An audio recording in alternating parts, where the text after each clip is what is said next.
Week 4 of Adopting Bitcoin. Welcome. Welcome back. We are live officially for the first time. Yeah. Right? Yeah, all going well, yes. And we're in the same room. Wow. Yeah, that's another achievement. Yeah, we're doing well. Yeah, James is just back from a week. I was going to say holidaying. It looked like you've been holidaying, but it wasn't. It was kind of work I got a down, suntan, yeah. down by the beach, and it's really good to see you back here. Oh, it's good. It's good to be back. Being down there and sweating, it is awesome, but at the same time, it is actually quite hard to focus when you're sweating that much. Right. Yeah. So being up here in the circular economy, where it's a little bit cooler, is definitely pretty cool. Wherever like you're it. watching this from across the world, if you are interested in Bitcoin, which I imagine you are, we are going to talk about circular economies today. This is the news update for week 4. For the last week, we were in separate places, so that hasn't been uploaded onto Twitter as of yet. That will be uploaded, but we've decided to go live for this week, and it's specifically focused on circular economies, on Bitcoin adoption, Bitcoin being used as a medium of exchange, which is the next step for Bitcoin to propagate itself across the globe. Yeah, I totally agree. I like the top down, like having government approval where they're like, hey, use it as legal tender. And I think as we said last week, as Michael Saylor said, you basically want your government to say it's okay to use it and then stay out of it, right? And then you also want the bottom up adoption. So you also want people to be adopting it from the bottom and coming up into it.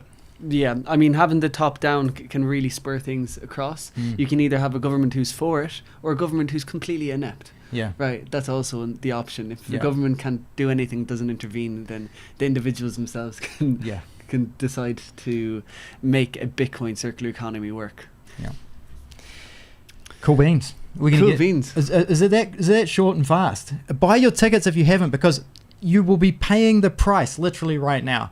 The price went up. That tactic that we talked about, that tactic that if you could wait till Bitcoin's price pumped at 250, but thing is Bitcoin's price plummeted, right? Yeah. And I think people need to be aware. Well, I think people are vastly aware now, but whatever the consensus thinks, it's a lot of the times it's the other way that it goes, right? Yep. So to sum it up, it just got more expensive for you if you were holding your Bitcoin to buy the tickets. Yeah. So if you want a ticket to understanding the plumbing of Bitcoin, both the technical plumbing but also the human plumbing, who's in the background checking to see if there's gunk there or not, Adopting Bitcoin is the place for you to go. Yeah. Oh, that's some really visual stuff that Charlie's supposed to put out there. Yeah. Gunk. Yeah. So first speaker. Right. First speaker. Let's do it. Let's do it, Joel. Yeah, we have young Joel on the desk today, which is awesome. I've also noticed that the cameras are a little bit funny. That's my fault. Sorry about that.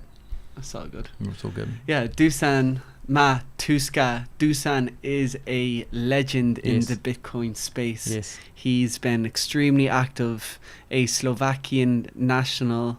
He has a background of maths. He did some maths classes back when he was out of college and got into Bitcoin pretty early. But he's been a total leader in Bitcoin education, and specifically in the circular economy in Roatan. Yeah, Honduras. So Honduras, Roatan. Roatan is an island, and what's happened is that the Prospera, what are they? They're actually an official sovereign sort of city, right? Yeah, so free cities. A free city, yeah. So they're actually a legal entity, I think, registered in the States, but they've got a 50-year lease basically on the land. It's kind of like a Hong Kong situation, right? And they're creating. They've got a Bitcoin circular economy on there. Dusan has I guess they call it a Bitcoin center as well, do they? Yeah. Yeah. Yeah, it is a Bitcoin center. That's exactly what it is. And it's on top. I've never been there, and it's. Well, we're going to talk about that in a moment. It's on top of the island, and you've got like a 360 view. Not that I've seen it. I've only heard about it. Yeah, I've heard some amazing things. But the Prosper is also an extremely interesting experiment. Yeah. They've officially allowed you to have Bitcoin as a unit of account. So the guys are thinking ahead. And, you know, it's nice to know that there's bubbles across the globe that are kind of furthering this Bitcoinization in different ways, you know. For sure. Like some circular economies might work in one aspect and some in others. So Dusan is the head educator, I suppose, there. And they started mining back in the day. They started in Slovakia. And then they were pushed from Slovakia to, I believe, a neighbouring nation. I think it was Hungary. I could be wrong, or it could be Czech Republic, where they're very big for mining. But as one would expect, regulations, government intervention was what drive them out of there. If you're Michael Saylor, you don't expect that. You expect the opposite. Yeah, that's an optimistic way of looking at things. If you're in the European Union, it might be a different ballgame, right? It might be. But the guys went to Paraguay and they used the proceeds from the Bitcoin mining to help with the Bitcoin education. I believe they got hydropower down there, which is pretty awesome. But we were lucky enough to meet Dusan. He's come to visit here in El Salvador. He's been here a couple of times, which is really cool. And on that, if you would like an opportunity to go and visit Prospera on Roatan in Honduras, there is a official after party which is after the conference, and it's during the week. So this is pretty big. It's being worked on in the background, but just rile yourself up, get ready for a lovely package at Roatan, so you can see what it's like in the flesh, see what's being built there, who's behind it. No, there's a lot of exciting things happening, and best way to see what's happening is come here. Definitely experience it. And for people who might be flag theorists, which are people who like to collect different passports in different regions to protect your businesses, your lifestyle, and your tax positions, Roatan offers a really interesting option, which is an e-visa. Plus, you can set up all sorts of business operations there and everything. And it's worth going and checking out. Like, these circular economies are going to become liquidity pools and kind of citadelish facilities for sure, sovereign beings. Wow, that's a great way to put it. Yeah, private harbors for the pirates, for the Bitcoin pirates. Going through the world. These places are going to be hotspots. They're going to be arcs, like Noah's arcs, as things start to get a bit crumbly in the rest part of the world. People are looking for options. This is a great option to go check out. Awesome. Can we please cut to, there we go. Joel is awesome. Young guy here. He is, I'm really enjoying his presence in the centre and helping us out with tech gear. It's really good. Yeah, it's lovely seeing things grow here. You have a vision of what can be. And when you start seeing it take place, it's enriching. Yeah. Isn't it? Oh, yeah. It's real. It's real. It's tangible. Yeah. It's really cool. Yeah. So when you come to El Salvador, and speaking of circular economies, come to visit Berlin because it's the largest circular economy here. You need to budget a bit of time to come up here. There's plenty of drivers that can bring you up here. It's a great experience. Yeah, if you don't want to pay for a driver to come up, you can get a bus from San Salvador. I mean, it's an experience in of itself. Yeah. Yeah, the bus. There's a direct bus. Right. Yeah. And you can come here, you can check it out. We just got a barber's up and running today. I'm excited. With Bitcoin. So there's a motorbike workshop, and he accepts, and he's the husband of the wife who runs the barbershop, and they were both there, and they took the piss out of me a little bit, saying, "Oh no, she won't accept," and then they laughed and they're like, "Of course she'll accept." Oh wait, so the barber is inside the I got it now. Well, that's one, but no, there's another barber. You got another one. That's the one. You've been there. It's El Tigre. Yeah. Or you mean it's the El big one? Tigre's wife, the big one. That's his wife's. Really? Right. Small town. So get your haircut with Bitcoin. Yeah, I mean, I wish I could say that I got this sharp one done here in Berlin, but I didn't. I did it in San Salvador. If I had known Charlie was busy massaging some locals, I would have waited out. Yeah. Never mind. Yeah, nice massage. Lots of visual language today. Yeah, it's necessary, right? Especially when they're just looking at us with our blank canvas. Yeah.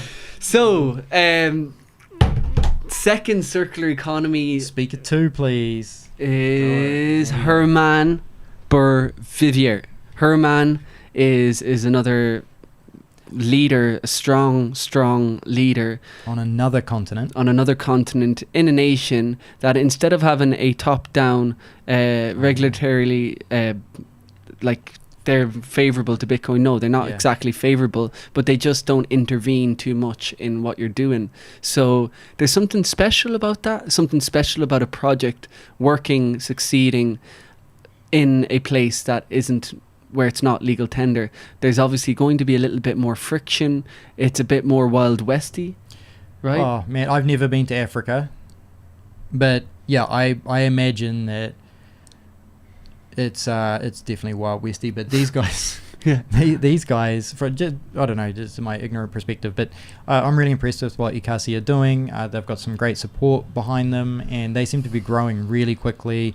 People seem to be embracing what's going on down there, and having like Charlie said, leaders down there to lead the way on this stuff is amazing. Right, who have a decent moral compass, who have a good set of values, who have good business minds as well. I think that's important, and who want to live a righteous and good life.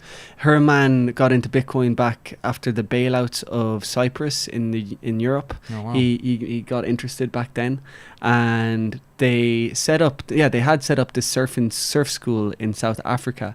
And funnily enough, there was a lot of Russians who wanted to move to South Africa, and they didn't have access to the traditional banking system. Yeah. So they were using Bitcoin as a medium of exchange anyways, which is similar to how I realized Bitcoin's value proposition when working in Spain with all the Russians there as well. But Bitcoin Ecstasy then, through a series of events, was founded in 2021, and Herman has been teaching kids how to surf, paying people in Bitcoin, and building another citadel in South Africa, which sounds extremely exciting. The South Africa are also one of the holders for adopting Bitcoin, and adopting Bitcoin 2025 has just been announced for South Africa. I believe it's in Cape Town. Oh, really? Awesome. Yeah, so Okay. that's something I'm keen to check out. For anybody who's curious, check out, was it last week or the week before? We had Ian, who's also in South Africa. He's just above, I think, in Right. in Malawi, I think. Right, yeah. But- I'm not familiar with the geography, But so you're there's telling me. similar, Yeah. similar vibes. Yeah. So it's definitely a lot happening there. But I think it's great that Bitcoin has got this going on around the world, and also Right. that adopting is getting roots in different nations too. Exactly. It becomes more anti-fragile Yeah. as a conference, as a money, as a global money. A lot of people panicking at the moment due to the price fluctuations, but what can you say? You just keep on stacking as hard as you want. You focus on how can you use this for people's bettering of their lives. Yep. It's wonderful. It's wonderful to know that there's other individuals who understand the value proposition of Bitcoin as a medium of exchange, right? I think getting this message out as much as possible, trying to explain to people why is it that transacting your goods and services for Bitcoin is so important. Yeah. Putting a more positive spin on this, because I mean, you could say some of the classic sort of nasty things, but I think a positive spin right now is that it's an opportunity to get more sats per dollar. Right. Right. Exactly. So, yeah. It's the discount. The discount is on if you want to give yourself more options in the future. Yep.